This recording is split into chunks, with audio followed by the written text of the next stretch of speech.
Hello everybody, welcome back once again in this chemistry class. और शाहू screening के लिए एक और नया चैप्टर आज पढ़ना शुरू करते हैं हम लोग यहाँ पे।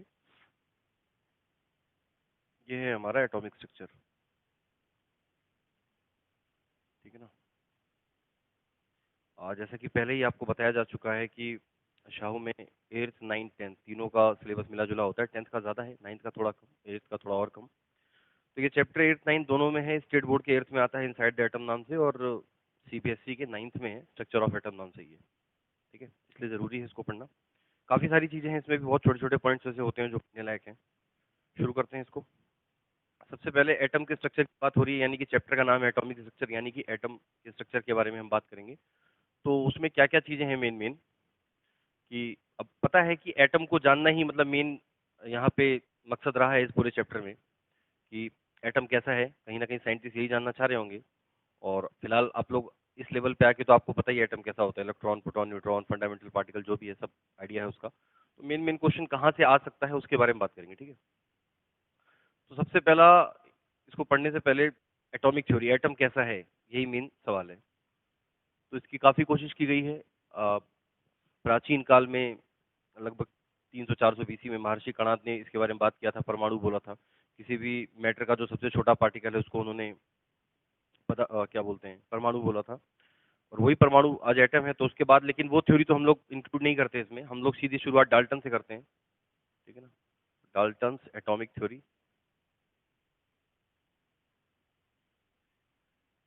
डाल्टन की एटॉमिक थ्योरी आई थी 1803 में। क्लियर। डाल्टन के एटॉमिक थ्योरी के कुछ मेन मेन पॉइंट पता होने चाहिए। सबसे पहले ये बात यह है कि डाल्टन के एटॉमिक थ्योरी में एटम की इंडिविजिबिलिटी की बात होती है, ठीक है ना। डाल्टन के एटॉमिक थ्योरी में एटम को इंडिविजिबल बताया गया है। एटम के अंदर किसी फंडामेंटल पार्टिकल का जिक्र नहीं किया गया है। फंडामेंटल पार्टिकल क्या होते हैं, जैसे कि इलेक्ट्रॉन, प्रोटॉन, न्यूट्रॉन। तो डाल्टन ने अपने एटॉमिक थ्योरी में ऐसा कुछ भी नहीं बताया है। उनके हिसाब से, डाल्टन के हिसाब से एटम ही सबसे छोटा पार्टिकल है, एटम में कुछ भी नहीं है, ठीक। ये इनका मानना था। और क्योंकि कुछ एक्सपेरिमेंट बेस्ड थ्योरी नहीं थी, ये ऐसे ही जनरल आइडिया के ऊपर बनाई हुई थ्योरी थी। और 1803 में इलेक्ट्रॉन की डिस्कवरी भी नहीं हुई थी, कोई फंडामेंटल पार्टिकल डिस्कवर ही नहीं हो पाया था, तो मतलब ही नहीं बनता। क्या बोला, एटम इंडिविजिबल है, ना बनाया जा सकता है ना ब्रेक किया जा सकता है, ठीक है। इसके अलावा एटम प्लस एटम मिलके, एटम प्लस एटम मिलके मॉलिक्यूल बनाते हैं और फिक्स रेशियो में कंबाइन करते हैं। यही सारी बातें इन्होंने कही थी, ठीक है। इसके बाद इसके कुछ ड्रॉबैक हैं, वो पता होनी चाहिए। ड्रॉबैक में सबसे पहली बात, जब इलेक्ट्रॉन, प्रोटॉन और न्यूट्रॉन फंडामेंटल पार्टिकल मिले, तो जो इनका इंडिविजिबिलिटी वाला कॉन्सेप्ट था ये तो हो गया खत्म, ठीक है ना। क्योंकि भाई एटम के अंदर भी कुछ पार्टिकल हैं, यानी एटम सबसे छोटा नहीं है। Atom atom was no more smallest particle. तो इनका ये भी मानना था कि atom is the smallest particle, तो वो इंडिविजिबल भी नहीं किया जा सकता, बनाया भी नहीं जा सकता, ठीक। दूसरा ऐसा है कि जो इन्होंने बोला है कि एटम ना बनाया जा सकता है, ना क्रिएट किया जा सकता है, ना डिस्ट्रॉय किया जा सकता है। तो इसमें भी ये है कि हमने देखा है कि न्यूक्लियर रिएक्शन में एटम डिस्ट्रॉय हो जाता है, एटम कैन बी डिस्ट्रॉयड। यही है, इंसानों ने बनाने में भले चूक जाएं, लेकिन तबाह करने में पीछे नहीं हटते। तो डिस्ट्रॉय किया जा सकता है एटम को, लेकिन बनाया नहीं जा सकता, ठीक है।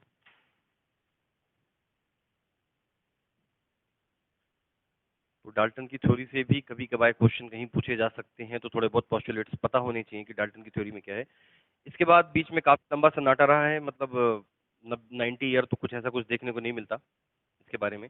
फिर सीधा 1897 में एक एक्सपेरिमेंट होता है, इसको बोला गया है cathode ray experiment. Clear.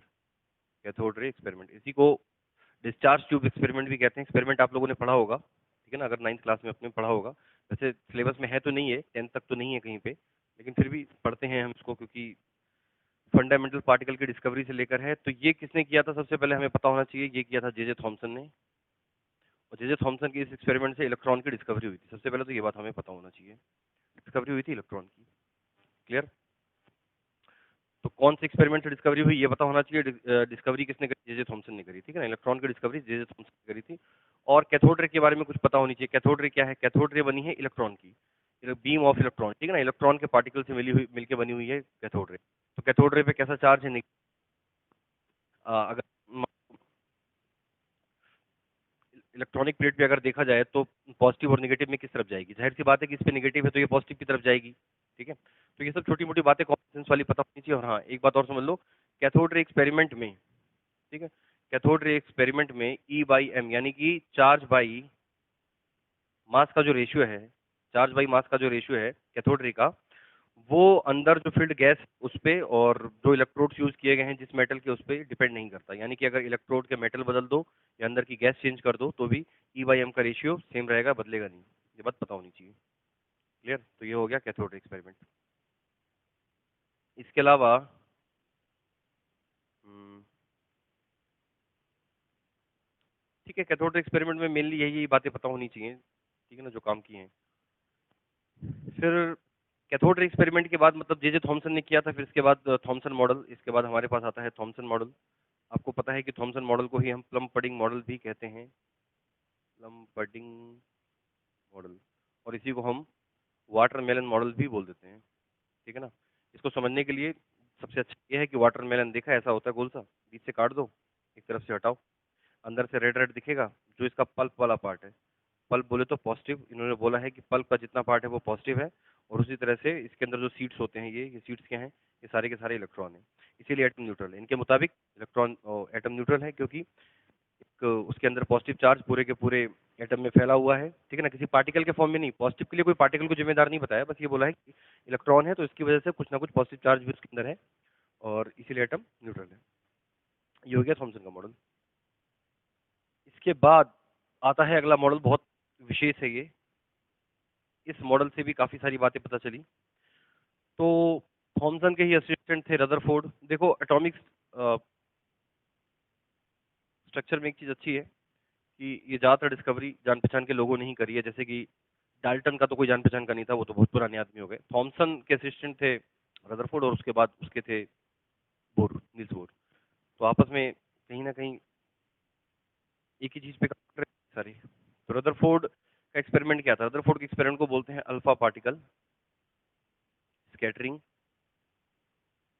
Experiment, ठीक है ना। तो पहले तो अल्फा पार्टिकल, दूसरी बात मेन मेन बातें क्या है, एक्सपेरिमेंट तो नहीं पढ़ा जा सकता यहाँ पर, बहुत टाइम लग जाएगा उसमें। रेडियो एक्टिव एलिमेंट लिया, उसमें से अल्फा पार्टिकल निकल रहे थे, और गोल्ड की एक बहुत पतली सी फॉइल ली, और गोल्ड की फॉइल से वो निकल के जा रहे थे। तो 10,000 या 20,000 में से 4-5 थे जो अपनी जगह से डेविएट हुए, सीधे गए, तो थोड़ा इधर मुड़े, और 20,000 में से कोई एक दो थे जो रिबाउंड हुए, वहां से टकरा के वापस आए। तो इससे ये पता लगा कि सबसे पहली बात, रदरफोर्ड के एक्सपेरिमेंट से क्या हुआ? पहली चीज है न्यूक्लियस की डिस्कवरी हुई, न्यूक्लियस की डिस्कवरी हुई, पहली बात, ठीक है।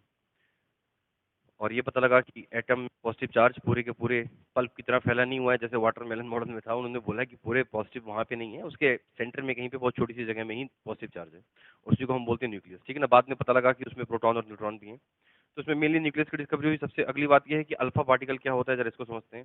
देखो अल्फा पार्टिकल को ऐसे भी रिप्रेजेंट करते हैं, He+2 और 2He4, ऐसे भी बोल देते हैं इसको। हीलियम के न्यूक्लियस को ही अल्फा पार्टिकल कहते हैं। अल्फा पार्टिकल के ऊपर चार्ज है +2 यूनिट, क्योंकि 2 प्रोटॉन 2 न्यूट्रॉन है इसके अंदर, और मास है इसका 4 यूनिट। क्लियर? चार्ज +2, मास 4 यूनिट अल्फा पार्टिकल पे, ठीक है। इसके अलावा एक चीज हमारी यहाँ पर, इससे पहले हम, तो रदरफोर्ड के एक्सपेरिमेंट से न्यूक्लियस का पता लगा, ठीक है। और ये मालूम पड़ा कि न्यूक्लियस में ही सारा का सारा पॉजिटिव चार्ज है। इलेक्ट्रॉन, हाँ, इलेक्ट्रॉन की डिस्कवरी इससे पहले हो चुकी थी। तो इलेक्ट्रॉन कहाँ जाएगा? उन्होंने बोला कि इलेक्ट्रॉन न्यूक्लियस के चारों तरफ रिवॉल्व करता है, यानी कि गोल गोल घूमता रहता है, और उसी से मतलब पॉजिटिव नेगेटिव चार्ज दोनों बराबर है, इसलिए एटम न्यूट्रल है, ठीक है। फिर ड्रॉबैक क्या था रदरफोर्ड के मॉडल में? ड्रॉबैक मेनली यही था कि मैक्सवेल का एक लॉ है जिसमें ये बोलता है कि कोई भी चार्ज पार्टिकल, भाई इलेक्ट्रॉन चार्ज पार्टिकल है कि नहीं, इलेक्ट्रॉन पे चार्ज है ना, तो कोई भी चार्ज पार्टिकल अगर मोशन में है, यानी कि वो घूम रहा है, रिवॉल्व कर रहा है, या जो भी कर रहा है, तो वो अपनी एनर्जी लॉस करेगा। तो अगर इलेक्ट्रॉन भी घूम रहे हैं तो वो लॉस करेंगे एनर्जी अपनी, और एनर्जी लॉस करते करते एक दिन ऐसा होगा कि न्यूक्लियस जिस पे पॉजिटिव है, इलेक्ट्रॉन पे नेगेटिव है, वो उसे अपनी तरफ वैसे भी खींच रहा है। तो खींचते खींचते एक दिन मतलब जब उसका एनर्जी खत्म हो जाएगी पार्टिकल की, तो वो एक दिन न्यूक्लियस के अंदर आ जाएगा। और अगर एटम में इलेक्ट्रॉन न्यूक्लियस के अंदर आ गया तो हम ऐसा मानते हैं कि एटम खत्म हो जाएगा, एटम होगा ही नहीं। लेकिन क्या वास्तव में ऐसा होता है? एटम तो एग्जिस्ट करते हैं, लेकिन नहीं। तो यही ड्रॉबैक था कि एटम की स्टेबिलिटी को नहीं बता सके, एटम स्टेबिलिटी को डिफाइन नहीं कर पाया रदरफोर्ड का मॉडल। लेकिन न्यूक्लियस का पता लगा, ये एक शानदार बात थी।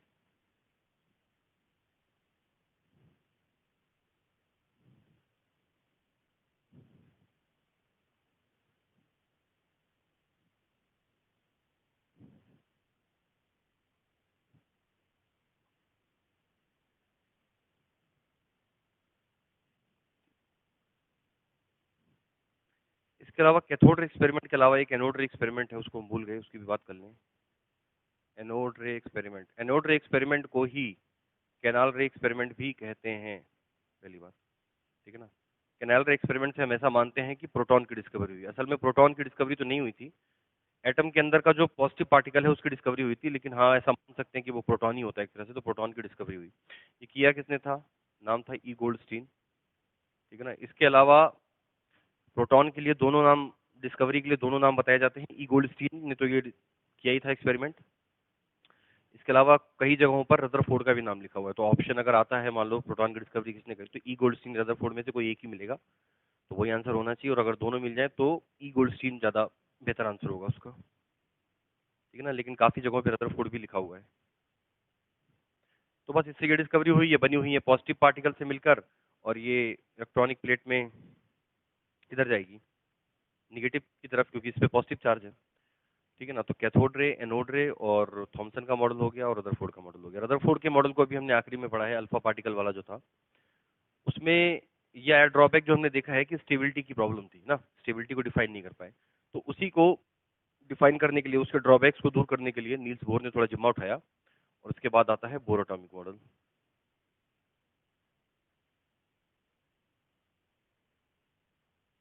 Bore atomic model, bore atomic model में क्या है? देखो, रदरफोर्ड के मॉडल में प्रॉब्लम ये आ रही थी कि एटम की स्टेबिलिटी को एक्सप्लेन नहीं कर पा रहे हैं, ठीक है ना। एटम की स्टेबिलिटी मतलब इलेक्ट्रॉन चार्ज पार्टिकल है, अगर वो घूम रहा है तो वो अपनी एनर्जी लॉस करेगा, और एनर्जी लॉस करके कभी ना कभी तो वो न्यूक्लियस के अंदर आएगा, ठीक है ना। ऐसा यही ड्रॉबैक दिख रहा है उसमें। लेकिन रदरफोर्ड ने फिर उसमें एक नया कॉन्सेप्ट निकाल दिया। उन्होंने बोला कि देखो, इन्होंने एटम को दो पार्ट में बांटा। पहला, एटम में एक पार्ट है न्यूक्लियस, और दूसरा बोला एक्स्ट्रा न्यूक्लियस, ठीक है ना। वही मॉडल लगभग ये पूरा का पूरा उसी के जैसा है, रदरफोर्ड जैसा ही है, लेकिन बस कुछ चीजें इसमें एक्सप्लेन की गई हैं और थोड़ा और चीजें बढ़ा चढ़ा दी गई हैं। न्यूक्लियस होता है जिसमें प्रोटॉन प्लस न्यूट्रॉन रहते हैं, और जो सेंटर में रहता है ये होता है न्यूक्लियस। एक्स्ट्रा न्यूक्लियस पार्ट होता है, यानी कि जिसको हम बोलते हैं शेल या ऑर्बिट। और शेल या ऑर्बिट एक ही चीज है, इसी के अंदर होते हैं इलेक्ट्रॉन। तो प्रोटॉन न्यूट्रॉन न्यूक्लियस में, वो इलेक्ट्रॉन एक्स्ट्रा न्यूक्लियस पार्ट में, यानी कि शेल्स में। शेल हो सकती हैं n बराबर 1 2 3 4 इस तरह से, या k l m n। हम शेल को इन दोनों तरह से रिप्रेजेंट कर सकते हैं, ठीक है। तो अब बस एक चीज यहाँ पर और है, एक यहाँ पे नई चीज कर दी, एक नई चीज कर दी कि इन शेल को स्टेशनरी शेल कहा गया है। स्टेशनरी शेल, स्टेशनरी शेल का मतलब हो गया फिक्स्ड एनर्जी। ये ऐसी शेल हैं जिनकी एनर्जी फिक्स है, फिक्स्ड एनर्जी शेल। इन शेल की एनर्जी फिक्स है, मेन बात, इस शेल की एनर्जी फिक्स है। यानी कि जो इलेक्ट्रॉन जिस शेल में घूम रहा है, तो देखो ऐसा है मॉडल, मान लो ये न्यूक्लियस है, ये पहली शेल, ये दूसरी, तीसरी, चौथी, के एल एम एन। एक बात और, नंबर ऑफ शेल किसी भी एटम में इनफाइनाइट होती हैं, मतलब कोई गिनती नहीं है कि वो कितनी होती, K L M N O P Q R S T U V W, आगे तक बढ़ जाओ। लेकिन हमें जो एलिमेंट मिले हैं उसमें लगभग 7 शेल तक ही इलेक्ट्रॉन मिलते हैं, तो हम उसके आगे की बात नहीं करते, ठीक है ना। मैक्स टू मैक्स हम 7 शेल तक ही जाते हैं, इसलिए पीरियोडिक टेबल में 7 पीरियड ही देखने को मिलते हैं, इसलिए। ओके, तो इससे आगे बहुत ज़्यादा बढ़ने की जरूरत नहीं है। कुछ लोग पूछते हैं कि जेड के बाद क्या होगा, जेड के बाद एबीसीडी शुरू हो जाएगा, और क्या। के तक, के से जो पहले वर्ड है जे, वहाँ तक जाएगा। वैसे तो ऐसा होगा नहीं, लेकिन अगर ऐसा होगा तो फिर ऐसा ही होगा, ठीक है। तो ये जो शेल है इनकी एनर्जी फिक्स है, ठीक है, और इलेक्ट्रॉन इन्हीं शेल के अंदर होता है, यहाँ यहाँ इन सब में इलेक्ट्रॉन है। तो इलेक्ट्रॉन की अपनी खुद की एनर्जी नहीं है, वो शेल की एनर्जी, और शेल की एनर्जी की वजह से इलेक्ट्रॉन घूम रहे हैं। तो जब तक वो अपनी शेल में है तो उसकी एनर्जी लॉस नहीं होने वाली, क्योंकि एनर्जी शेल की है। तो यहाँ पर जो मैक्सवेल वाला कॉन्सेप्ट था कि इलेक्ट्रॉन एनर्जी लॉस करेगा तो यहाँ पर आ जाएगा न्यूक्लियस में, तो वो वाली दुविधा हट गई, क्योंकि शेल की अपनी एनर्जी है।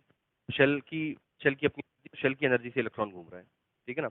अब शेल को एनर्जी कहाँ से आई, तो ये कुछ चीजें हैं जो अभी सही तरीके से डिफाइन नहीं की जा सकती। जैसे वही बात है ना, अर्थ भी सन के चारों तरफ घूम रही है, अब वो एनर्जी कहाँ से आई, वो कैसे घूम रही है, तो उसको हम काफी सारे तरीकों से हम डिफाइन करते हैं, ठीक है ना। लेकिन फाइनल कहीं ना कहीं आके बात अटकी जाती है एंड में कि ठीक है, अब इसको एनर्जी कहाँ से आई। तो इसीलिए तो बोला गया है ना कि गॉड पार्टिकल, जिसके बारे में अभी तक पूरा आइडिया नहीं है हमें, ठीक है ना। इतनी सारी स्टडी के बाद भी अभी एटम को पूरा 100% समझा नहीं जा सका है, ठीक है ना। एटम को समझा गया है, लेकिन अभी भी नहीं कह सकते कि समझ गया है, बहुत कुछ समझा जाना बाकी है। फिलहाल बोर का मॉडल ऐसा था कि एलिमेंट इस तरह से, इसमें इलेक्ट्रॉन रहते हैं, ठीक है।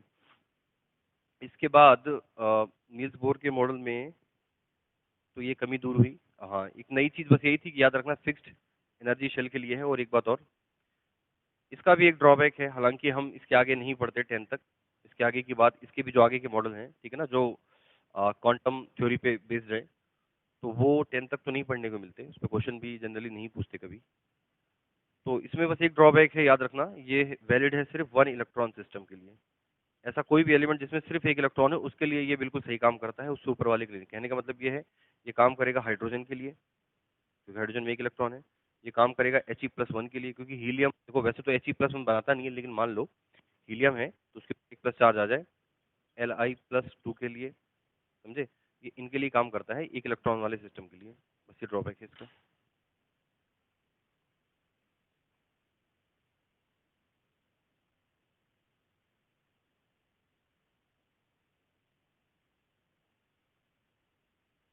तो ये कुछ मेन मेन पॉइंट्स हैं जो पता होने चाहिए बोर के मॉडल से, ठीक है। इसके अलावा बोर ने इलेक्ट्रॉनिक कन्फिग्रेशन का भी बताया। इलेक्ट्रॉनिक कन्फिग्रेशन जिसको हम बोर-बरी स्कीम से पढ़ते हैं, दो है हमारे पास तरीके, एक हो गया बोर-बरी स्कीम। इलेक्ट्रॉनिक कन्फिग्रेशन क्या है, देखो एटम में तीन फंडामेंटल पार्टिकल हैं, इलेक्ट्रॉन, प्रोटॉन और न्यूट्रॉन। प्रोटॉन और न्यूट्रॉन की जगह फिक्स है, वो तो न्यूक्लियस के अंदर रहेंगे, बचा इलेक्ट्रॉन। इलेक्ट्रॉन कहाँ रहेगा, शेल में। अब कौन से शेल में कितने रहेंगे, ये सवाल है, कि शेल भी काफी है ना, तो कौन से शेल में कितने रहेंगे। तो बोर-बरी स्कीम निकाला इलेक्ट्रॉनिक कन्फिग्रेशन के लिए। इलेक्ट्रॉनिक कन्फिग्रेशन के जो बोर-बरी स्कीम निकाला है, सबसे पहला बात, किसी भी शेल में मैक्सिमम इलेक्ट्रॉन मैक्सिमम हो सकते हैं 2n²। क्या है, नंबर ऑफ शेल, यानी कि फर्स्ट शेल में कितना होगा, तो 2 1² आ जाएगा 2, ठीक है। दूसरी शेल नाम भी लिख देते हैं, पहली के है, फिर एल है, एम आएगी, फिर एन आएगी। तो दूसरी शेल जो होगी हमारी, इसमें आएगा 2 2² यानी कि 8।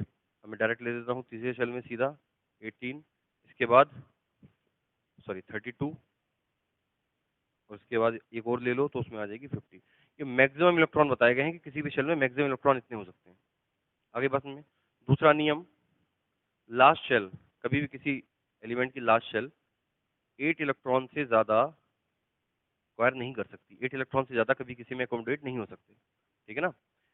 ये किसके होते हैं, जैसे कि noble gases, neon, argon, krypton, xenon. आप इनका इलेक्ट्रॉनिक कन्फिग्रेशन करके देखोगे तो इनके लास्ट शेल में 8 इलेक्ट्रॉन दिखेंगे, और लास्ट शेल में 8 इलेक्ट्रॉन होने का मतलब ये है मोक्ष की प्राप्ति, यानी कि ये स्टेबल हैं, किसी से रिएक्शन नहीं करेंगे। ये सारे के सारे एलिमेंट की वैलेंसी कितनी है, इनकी वैलेंसी भी 0 है क्योंकि ये स्टेबल हैं, क्योंकि ये ऑक्टेट रूल को फॉलो करते हैं। ऑक्टेट रूल मतलब जिसके लास्ट शेल में 8 इलेक्ट्रॉन है, वो एलिमेंट स्टेबल है, वो किसी से केमिकल बॉन्ड नहीं बनाएगा।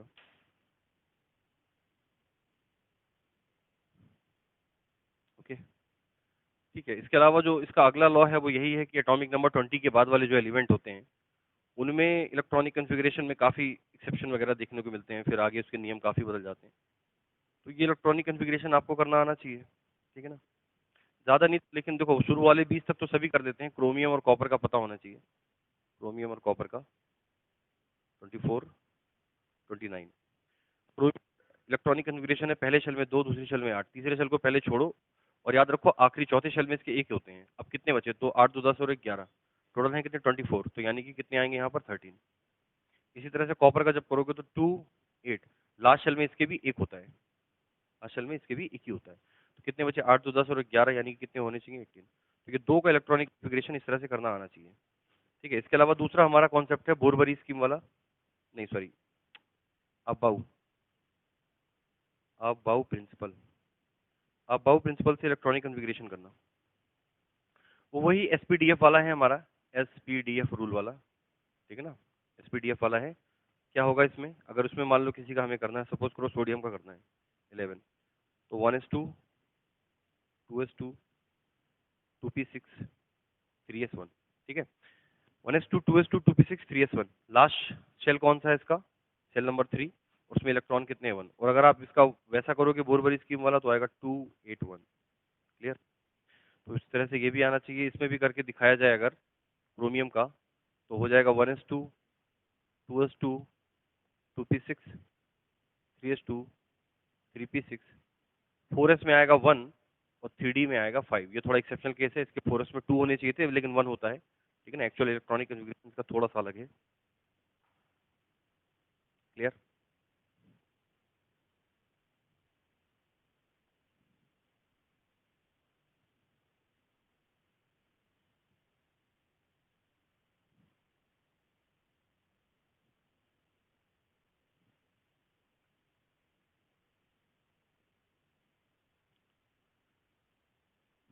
ठीक है, इतना हो गया। तो इलेक्ट्रॉनिक कॉन्फ़िगरेशन भी हो गया, मतलब अब इसमें बहुत ज़्यादा चीज़ें हम नहीं कर सकते। और ये होने के बाद एटॉमिक मास आप लोगों ने पिछले चैप्टर में पढ़ लिया है। इसके बाद एक कॉन्सेप्ट और होता है, एवरेज एटॉमिक मास। इसको थोड़ा सा पढ़ लो। एवरेज एटॉमिक मास, मान लो कोई एलिमेंट है, ठीक है ना, कोई एलिमेंट है, उसके दो आइसोटोप्स हैं। सबसे पहले आइसोटोप्स आइसोबार को देख लो एक बार। आइसोटोप्स क्या होते हैं? आइसोटोप्स, आइसोबार, आइसोटोप मतलब एलिमेंट, ऐसे एलिमेंट जिनका एटॉमिक नंबर सेम हो लेकिन एटॉमिक मास डिफरेंट हो। ठीक है, ऐसे एलिमेंट जिनका एटॉमिक नंबर सेम है और एटॉमिक मास डिफरेंट है, they are called isotopes. Example के लिए जैसे C12, C13, C14, ये तीनों के तीनों आपस में आइसोटोप हैं क्योंकि एलिमेंट सेम है, तीनों के तीनों कार्बन ही है लेकिन एटॉमिक मास अलग है। आइसोबार मतलब जस्ट उल्टा, रिवर्स ऑफ इट, यानी कि एटॉमिक नंबर अलग है लेकिन एटॉमिक मास सेम है। जैसे कि आर्गन और कैल्शियम, आर्गन का एटॉमिक नंबर है 18, कैल्शियम का है 20, मास दोनों का 40 ही है। ये आइसोटोप या आइसोबार। तो एवरेज एटॉमिक मास क्या है? मान लो कोई एलिमेंट है एक्स, ठीक, एलिमेंट एक्स है, इसके दो आइसोटोप्स मिलते हैं, मान लो X16 और X17, ठीक, दो आइसोटोप है मान लो X16, X17, या और इससे ज्यादा भी हो सकते हैं, उससे फर्क नहीं पड़ता। और इनकी अबंडेंस भी दी जाएगी, इनकी अबंडेंस भी दी जाएगी। ये 60% है ये वाला नेचर में, और ये वाला कितना बचेगा? ये 40% होगा। भाई कोई भी चीज 100% है तो ये 60 है तो वो 40 है। फिर पूछेगा कि इसका एवरेज एटॉमिक मास बताओ। तो बहुत सिंपल क्वेश्चन होते हैं ऐसे, सीधा इसकी अबंडेंस से जो इसका मास है उससे मल्टीप्लाई करो, यानी कि 16 इंटू 60 प्लस 40 इंटू 17 अपॉन 100, जो वैल्यू आएगी एवरेज एटॉमिक मास होगा। ठीक है ना? तो बहुत सही क्वेश्चन होते हैं ये, फ्री के नंबर देके जाते हैं, आसान होते हैं। और बाकी थोड़ा बहुत ट्रिकी हो सकता है, मतलब करना वही है आपको, सिंपल सी बात है। एटॉमिक मास से उसके अबंडेंस की मल्टीप्लाई करो करो करो करो करो और बाद में अपॉन 100। अब इस तरह से दिया है, ठीक है ना। और अगर मान लो रेशियो में दे रखा है, मान लो दे रखा होता 3:2, अब नीचे में 3 2 जोड़ के डिवाइड करते हैं। ये बात तो समझ में आती है ना, कि रेशियो में दिया होगा तो वो नंबर जोड़ के रेशियो है वो नीचे उससे डिवाइड करना है, और अगर परसेंटेज में दिया है तो नीचे 100, क्योंकि कोई भी चीज़ 100% ही होगी अपने आप में। ठीक है, तो ये एवरेज एटॉमिक मास का कॉन्सेप्ट है थोड़ा सा।